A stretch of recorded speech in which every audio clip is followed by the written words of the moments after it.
আসসালামু আলাইকুম সম্মানিত ভিউয়ার্স। আজকে আপনাদের সামনে কার্নয়েড ট্যাবলেটটি নিয়ে আলোচনা করব।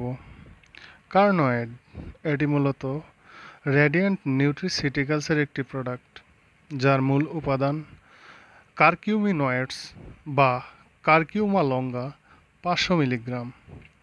কার্নয়েড ট্যাবলেটটির কাজ অস্টিও আর্থ্রাইটিস, রিউমাটয়েড আর্থ্রাইটিস, আঘাতজনিত ব্যথা ও প্রদাহ, ক্যান্সারের কারণে সৃষ্ট ব্যথা ও প্রদাহ এবং ডেন্টাল প্লাগ এসব ক্ষেত্রে নির্দেশিত। সেবনবিধি: একটি করে ট্যাবলেট দিনে 2 বার আহারের পর 1 মাস সেবন করতে হবে। 18 বছরের কম বয়সীদের ব্যবহার করা যাবে না, গর্ভাবস্থায় ব্যবহার করা যাবে না, স্তনদানকালে ব্যবহার করা যাবে। সম্মানিত ভিউয়ার্স, ওষুধ বিষয়ক সমস্ত তথ্য পেতে ভিডিওটি লাইক করুন, কমেন্ট এবং শেয়ার করুন। ধন্যবাদ।